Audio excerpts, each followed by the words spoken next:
están? Esta semana vamos a platicar de temas que nos encantan y que seguramente van a resonar también con ustedes, como esperamos que sean también las temáticas de las semanas anteriores. No olviden por favor suscribirse, compartir los videos en sus redes, con sus amigos, y si les gustan pues dejar ahí sus comentarios como siempre lo hacen. Agradecemos mucho a cada uno de ustedes por estas interacciones. Y pues vamos a comenzar con el tema de hoy, que es algo, como les cuento, muy interesante. Al menos a mí me resulta muy interesante, que es esto de la iniciación mística o la iniciación espiritual,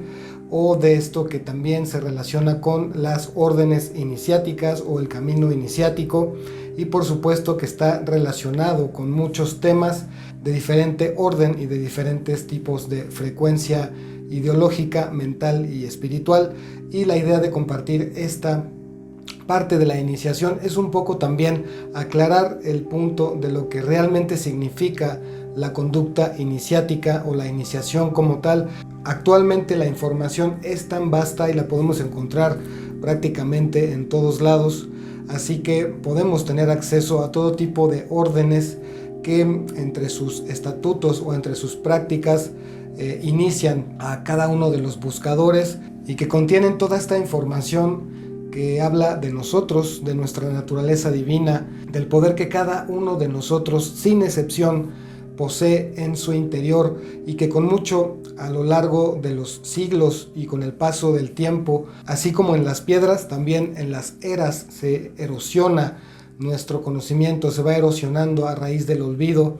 Y pues de lo que se tratan estos videos también, y este compartir con ustedes, es de recordar un poco de qué trata esto de la iniciación. Así es que vamos a comenzar primero que nada a hablar acerca de qué significa iniciación, que es una palabra que proviene del vocablo iniciare, que significa ir hacia adentro o adentrarse, penetrar de alguna forma a través del conocimiento, que por medio de la observación, por medio de la experimentación y sobre todo de la vivencia personal vamos encontrando. Algo que es muy importante mencionar acerca de esto, que también lo mencionan todas las órdenes secretas, es no caer en el fanatismo, no convertirse en ningún tipo de fanático ante una ideología determinada o ante una creencia, pues de lo que se trata es justamente de experimentar de modo vivencial, o sea, en carne propia, cada una de estas cosas que practican o cada una de estas ideologías que se profesan, que al final de cuentas tiene que ver con un contacto directo con nuestro poder interior, con nuestra fuente, en donde yace toda esta enseñanza y todo este conocimiento. Dicho de otra forma, significa que la adhesión meramente intelectual al conocimiento no es suficiente, sino que tiene que transformarse en experiencia, y es por eso que constantemente también les decimos y les sugerimos aquí que investiguen, que practiquen, que ustedes también se vuelvan agentes de esta búsqueda, cada vez con más conciencia, cada vez acercándose más al conocimiento de sí mismos, y cuyo final último es convertirnos en agentes de la conciencia, en instrumentos de la conciencia divina que se va conociendo a sí misma, que en realidad el fin que tiene la conciencia es la de hacer conocido lo desconocido. Y esta búsqueda que conlleva al conocimiento de esta iniciación a través de diferentes caminos, métodos o sistemas hechos específicamente para conseguir esa iniciación, esa búsqueda interna, proviene de épocas que legalmente no están necesariamente aceptadas por la historia o por los historiadores que escriben los libros en donde se dice cuál es la historia verdadera y cuál es la historia no verdadera. Pero estamos hablando, por supuesto, de civilizaciones como Lemuria, como la Atlántida, desde donde ya sabemos que existen este tipo de ritos de iniciación. Pero más que nada, una de las ideas de hacer este video también es la de quitar un poco los estigmas que cubren o que envuelven a esta palabra iniciación, porque se ha asociado muchas veces con cuestiones que solamente tienen que ver con cultos siniestros, con cosas ocultas o cosas que solamente están relacionadas con los Illuminati o con la Orden Rosacruz. Hay muchos tipos diferentes de iniciación o de iniciados. También sabemos que existieron grandes iniciados como Jesucristo, como Zoroastro, como Akenatón, como el mismo Hermes Trismegisto, del que ya estaremos hablando en próximos videos. Pero bueno, esto de la orden iniciática originalmente sabemos que tenía que darse en un sentido oculto, escondido, porque estaba la iglesia y estaban no solamente eso, sino que también diferentes núcleos de poder o núcleos de gobierno a los que no les convenía que las personas tuvieran acceso al conocimiento sagrado, al conocimiento de sí mismos y a todas esas ideas que pudieran llevarlos a una emancipación, a una libertad y a no tener la necesidad de contar con una autoridad, con alguien que los gobernase, pero sobre todo al acceso de vivir una vida sin temor, una vida llena de plenitud, de dicha en cualquier ámbito en el que se viva, no necesariamente siguiendo estos cánones de jerarquías de poder, de jerarquías de estatus financiero y ninguna de esas cosas, sino que cualquier persona sobre la tierra, al hacer contacto con esa parte de sí mismo o de sí misma, puede encontrar automáticamente y en ese instante la iluminación o el despertar que le permite disfrutar del mundo en el que vive, de su propio cuerpo, de su propia persona, de la historia que está creando a través de los acontecimientos de su vida, pero sobre todo de una conciencia, de estar atravesando por esta experiencia humana, pero también en contacto con todo lo que es mágico, con el poder que cada ser lleva por derecho divino y del cual se sabe que tenemos, que poseemos desde el principio de los tiempos, desde que la conciencia empezó a hacerse consciente de sí misma. Las primeras escuelas de iniciación que han sido aceptadas por la historia, al menos de decir que sí existieron y que tuvieron lugar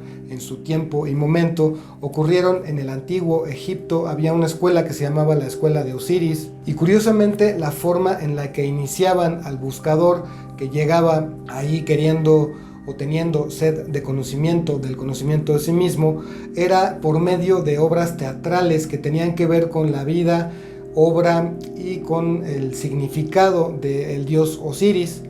y todo esto se representaba en estas obras, y ahí es como se transmitía a los profanos o a los que llegaban, a los novatos, les transmitían a través de estas imágenes teatrales el conocimiento y el tipo de prácticas que tenían que hacer ellos por su cuenta, y los maestros que habían adquirido la facultad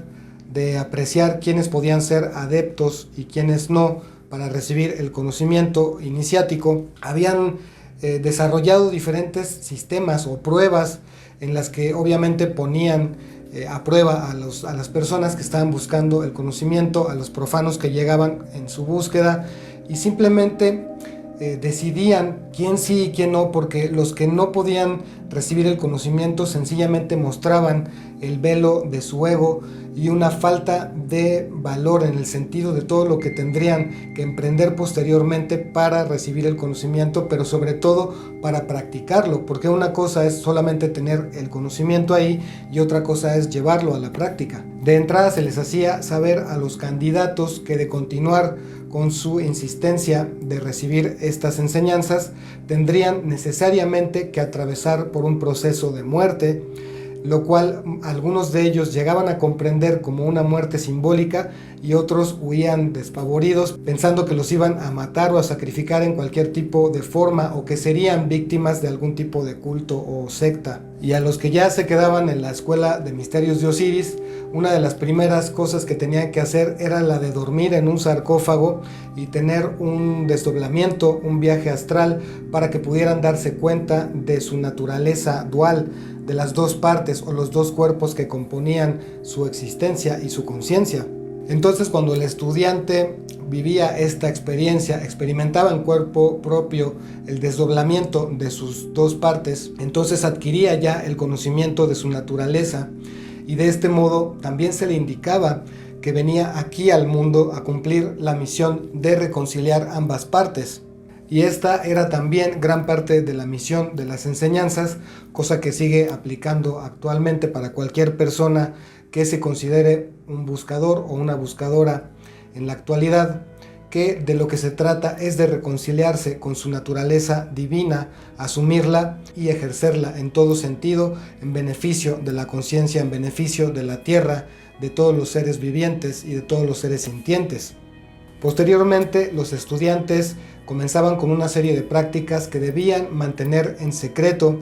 y que no debían revelar a personas, digamos que de lo común, o las personas que normalmente eran parte de su círculo familiar o social, sino que ellos debían de mantener esta discreción, y todo conocimiento, toda enseñanza debía de ser practicada en solitario y debía de ser asimilada para los fines de la conciencia individual de este estudiante, de cada uno de esos estudiantes. Había otras prácticas que sí podían hacer en conjunto o que podían hacer en colectivo, que también tenían la misión de funcionar de esa forma para un colectivo, pero en general todo lo que iban vivenciando, como cada persona tenía su propia forma de interpretar o sentir o experimentar, debía guardar esa experiencia y simplemente conservar el conocimiento para hacerlo funcionar conscientemente y en sí mismo por el resto de su vida. De esa manera aplica también esa parte de que todo aquello que cambiamos en nosotros mismos va a repercutir de alguna forma en la realidad de todo el universo. Había dos tipos de enseñanza y dos tipos para transmitirla, y hasta la fecha sigue siendo así.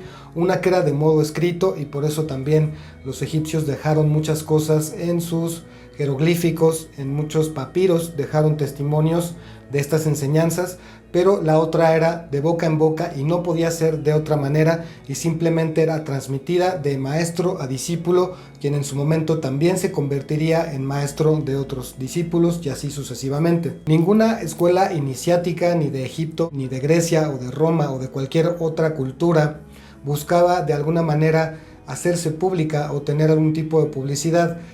con la que ganar adeptos. Simplemente la gente que tenía esta inquietud, esta sed de conocimiento, de acercarse a algo más allá, la gente que ya traía de por sí desde niños una intuición de que había algo más que lo que simplemente el entorno social o el entorno familiar decía.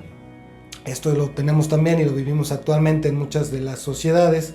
en una época en la que estamos también a punto de despertar ante muchos de los esquemas, de los antiguos esquemas. Esto también operaba en esos tiempos, y esto también tiene que ver actualmente con muchas otras escuelas que no eran iniciáticas en el sentido del conocimiento de lo divino, sino que transmitían otro tipo de conocimiento más enfocado en el poder, en el gobierno y en la guerra. Y esto también nuevamente nos lleva a contemplar ese aspecto de la lucha y la batalla entre la conciencia, entre lo que es bueno o lo que es noble, y lo que pretende dominar,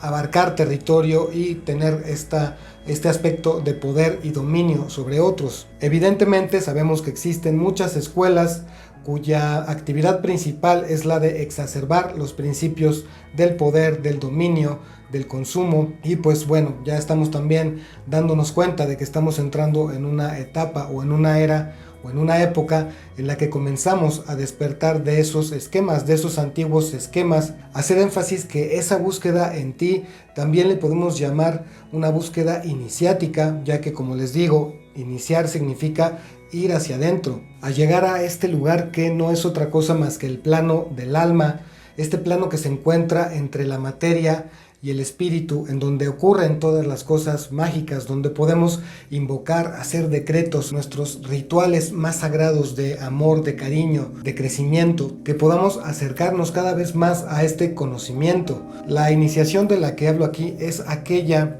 que tiene que ver más con abrir el ojo del corazón.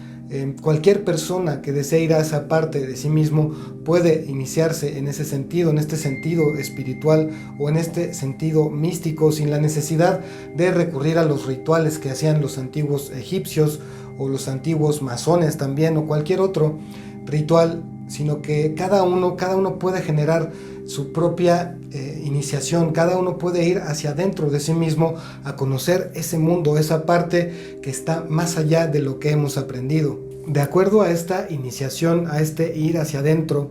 cuando aprendemos a ver con este ojo del corazón, es cuando realmente hacemos contacto con esta parte divina, con esta parte que ve más allá del juicio, más allá de nuestro ego personal, y puede contemplar todas las formas, todas las situaciones de una manera muy diferente, y de una manera en la que hablamos acerca de esta conciencia expandida, que es un tema del que hemos estado hablando mucho, especialmente las últimas 2 décadas,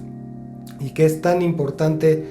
fijarnos y guiar nuestra atención hacia ese lugar en nosotros mismos para el beneficio de nuestra tierra y de lo que va a pasar con nuestra raza en el futuro, en el presente. Hablando estrictamente de órdenes iniciáticas, toda aquella que se precie de seguir sus fundamentos o los conceptos u objetivos que la simbraron,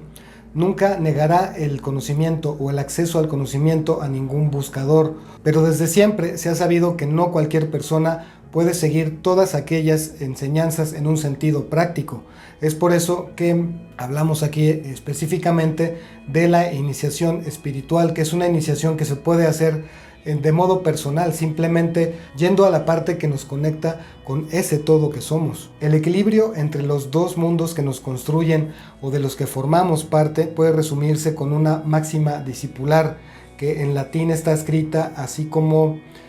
pedes in terra ad sidera visus, que significa pies en la tierra y mirada en el cielo. Y esto nos lleva a la ley de correspondencia de Hermes Trismegisto, que dice: como es arriba es abajo, como es abajo es arriba, y también por ende como es adentro es afuera, y como es afuera es adentro. Espero que les resuene esta información. Yo sé que sí, que a muchos de ustedes les va a hacer un gran eco acerca de estas prácticas tan maravillosas y sobre todo de ir hacia esa parte interior, hacia esa búsqueda, hacia esa iniciación personal, espiritual y mística. Les mando un fuerte abrazo, los quiero mucho, nos vemos pronto.